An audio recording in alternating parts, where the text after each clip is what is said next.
Então, Data Science, o que a gente estuda em Data Science? Né?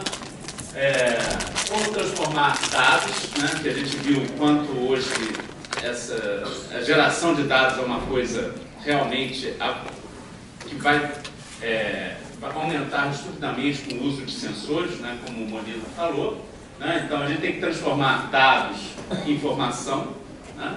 Ou seja, tirar a informação dessa geração toda de dados que estão sendo feitas, né?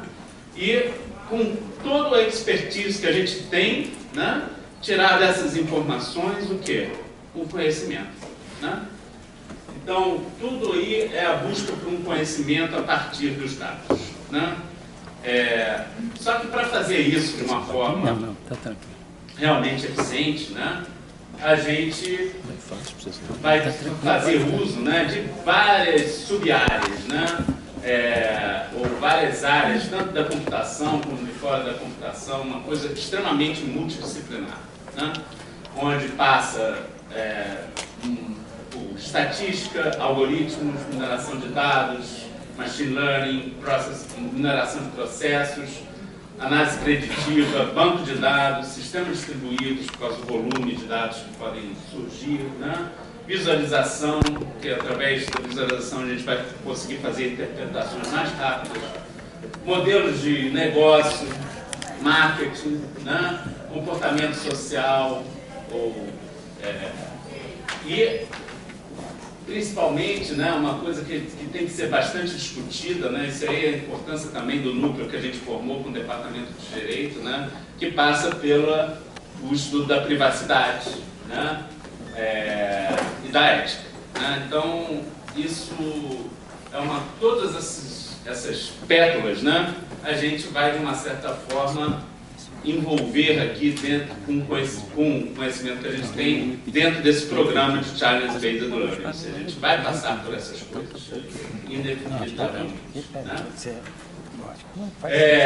Olhando para o relatório da Gartner, né? Ou seja, a gente vê várias tecnologias, né, ou tendências, né, então, cara, eu não sei o que fazer, porque eu acho que não tem né, o uso de Deep Neural Networks, né, para fazer predições, né, então, realmente mostrando bastante resultados, né, assim, por exemplo, reconhecimento facial, né, como se é fumante ou não.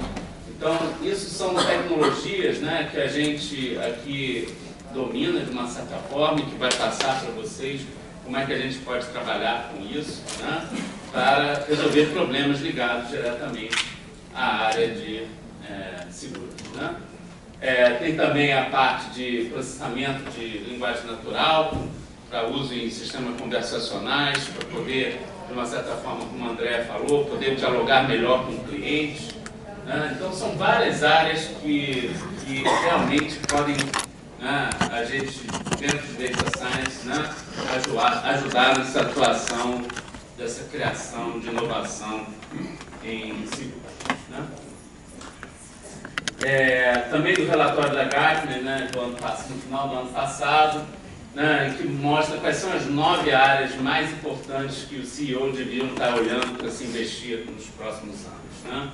E eu acredito que nesse programa, né, a gente vai tratar praticamente dessas aqui, né? Internet das coisas, né? Data Science e Analytics, Machine Learning e Inteligência Artificial e User Experience, né? Que é uma coisa que também lida com sistemas conversacionais, ou até a experiência do usuário na contratação de um seguro, olhando o que ele faz na interface.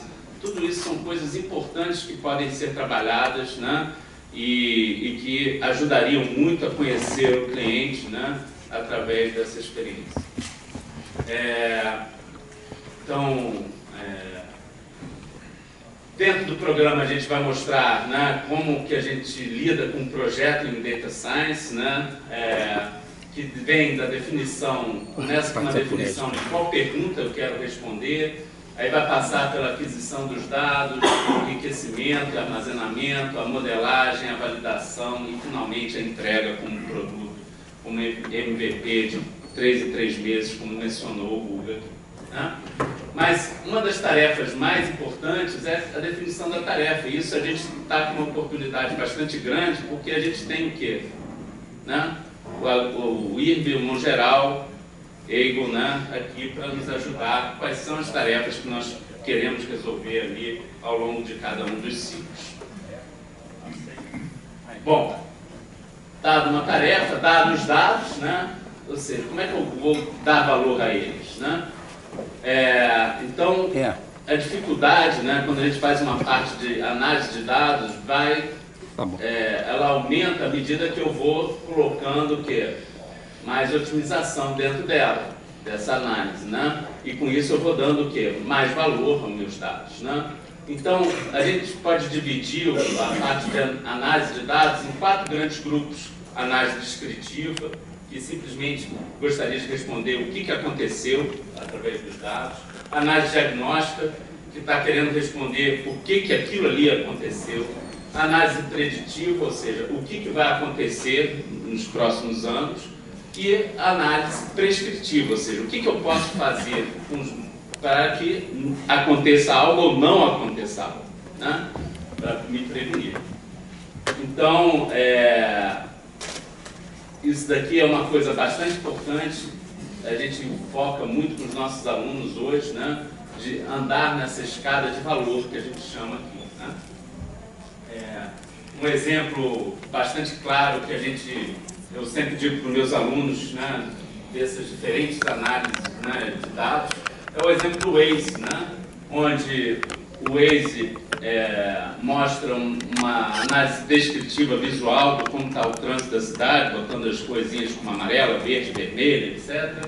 Uma análise diagnóstica, né, que isso aqui é diagnóstica mais ou menos, mas de uma certa forma você está vendo o vermelho, você vê ali que tem uma blitz ou um acidente, que isso daí que está causando aquele engarrafamento, né? Uma análise preditiva, quando você coloca ali o destino, ele vai te dizer em quanto tempo você vai chegar lá. E uma análise prescritiva, né? O que vai dizer qual a rota que você deve pegar para chegar naquele determinado momento. Então, com isso eu estou cada vez mais, ou seja, a gente buscar a análise prescritiva, né, você vai estar extraindo o máximo do valor dos seus dados, né, e esse é o objetivo que todos nós queremos alcançar. Né, enfatizando, porque essa coisa de Big Data, né, é uma coisa engraçada, né, virou uma moda ali, uns 5 anos atrás, todo mundo falava Big Data. Eu acho que hoje Big Data não é mais uma palavra assim, tão importante, né? Porque acho que a maioria dos problemas de aquisição, né, e de lidar com diferentes tipos de dados não é uma coisa tão importante hoje, porque já existem soluções para isso. O que é importante hoje é você conseguir extrair valor desses dados e aí sim, né, a parte analítica, né, ou seja, onde entra a matemática, né, da otimização, estatística, algoritmos, né? E através disso você conseguir realmente dar valor dos dados, aí você vai transformar seus dados em riqueza. Ou seja, você vai monetizar aquilo tudo. E realmente isso é o que a maioria das empresas estão querendo hoje. Como é que eu transformo meus dados em dinheiro? Né?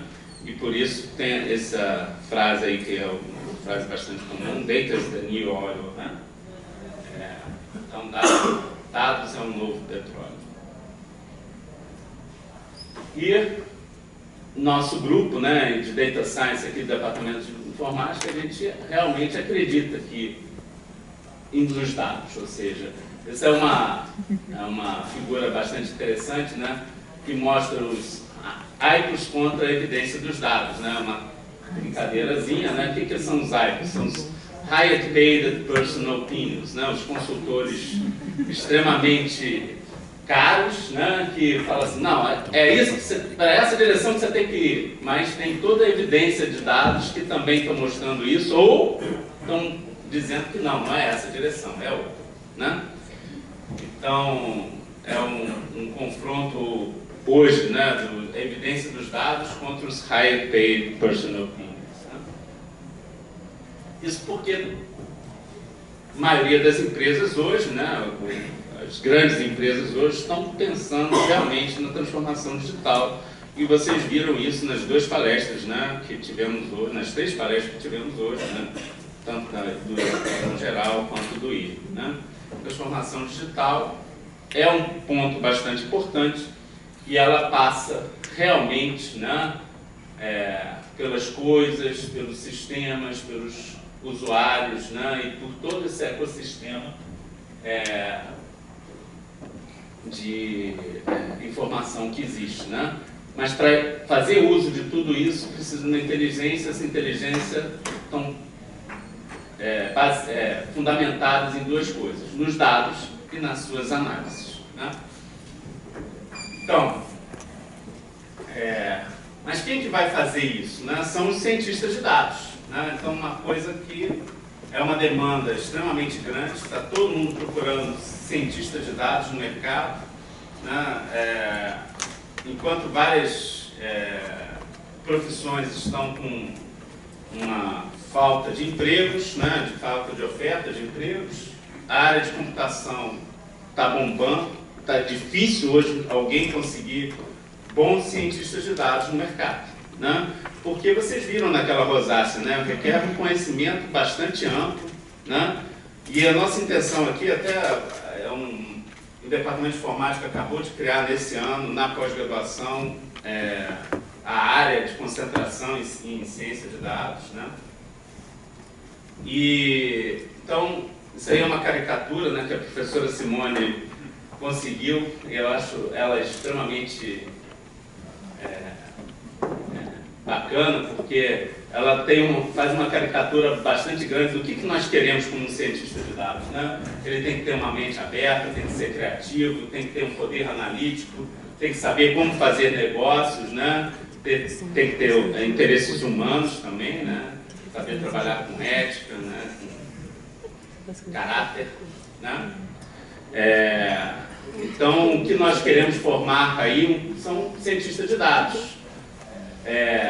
Só que não dá para conhecer tudo aquilo em pouco tempo. Né? Então, o que a gente tem que formar? Na realidade, a gente tem que formar líderes que saibam conversar com as pessoas, saber gerenciar, né, projetos, né, e tenham um conhecimento bastante amplo, né, ou seja, de todas aquelas áreas, para que ele possa, né, direcionar um bom caminho para o projeto.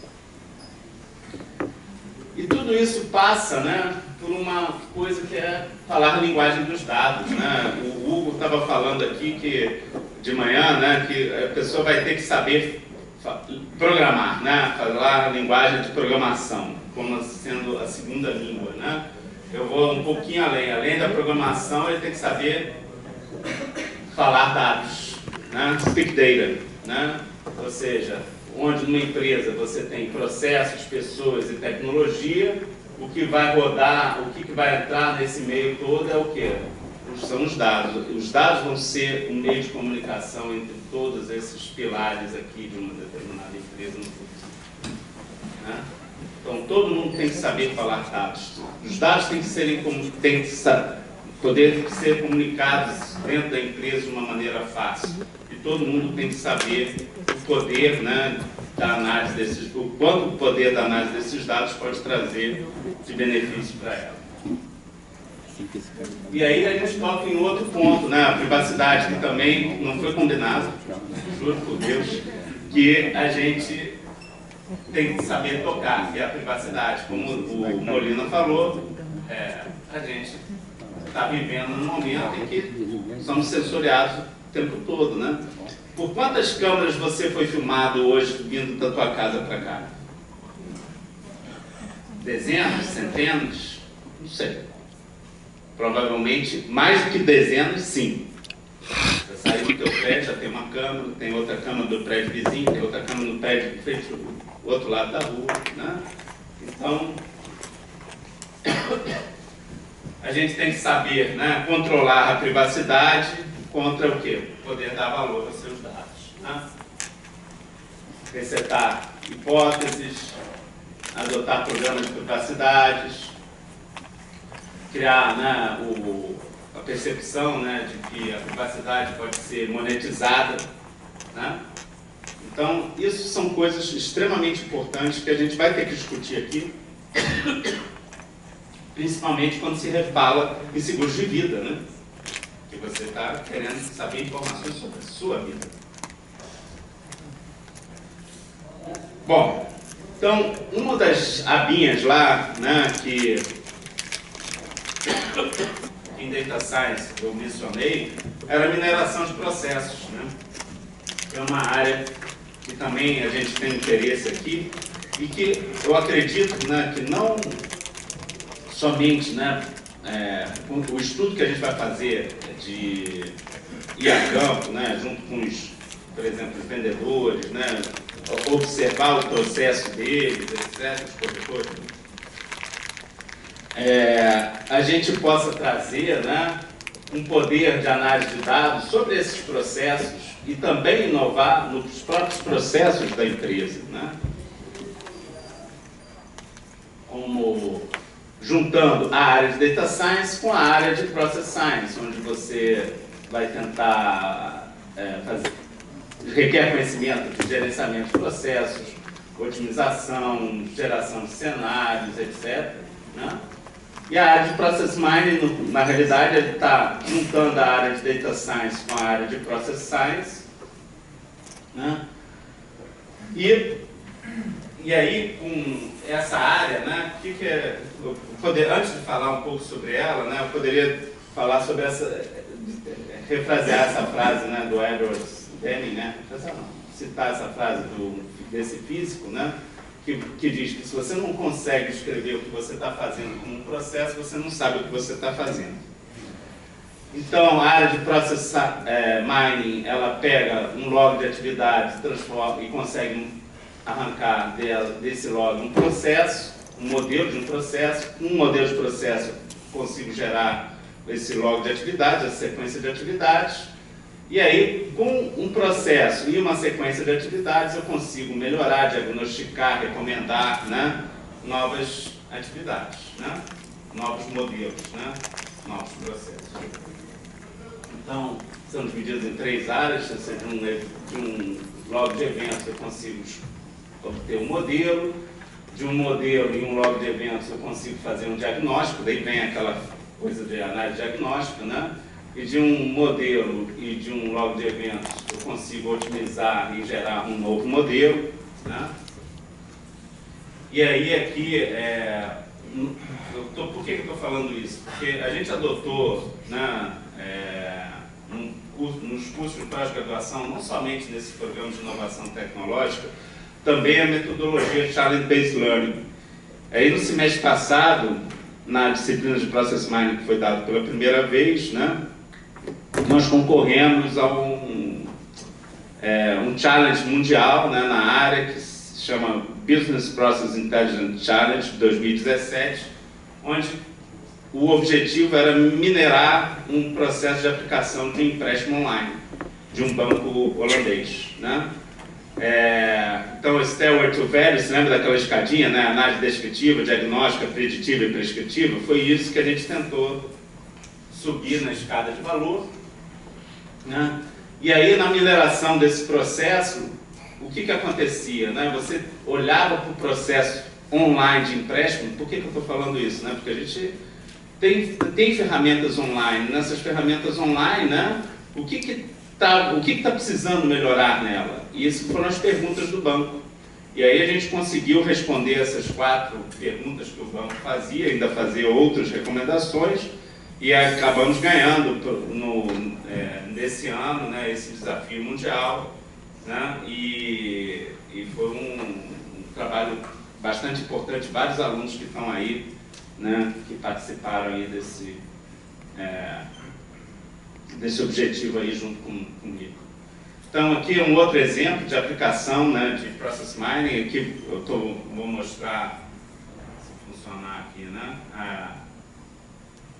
o quanto um processo, né, cada bolinha dessa é um caso dentro do processo que foi descoberto, né? Então você começa a enxergar gargalos, né?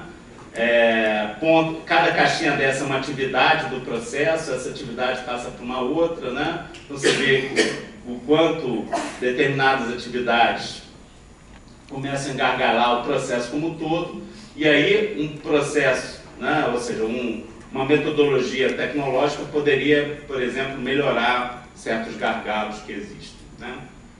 Então, se for só um exemplo aí de uso, né, de análise diagnóstica também, que podem ser úteis, né, dentro do mercado de seguros, né? Então, existe uma demanda muito grande, né, a gente viu aqui, por uso de tecnologias.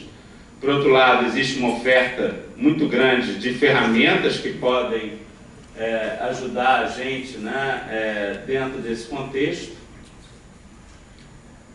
E aí está, na nossa área de Data Science, né, agrupando toda essa rosácea aí de conhecimentos, né, para a gente fazer uso aí dentro desse programa.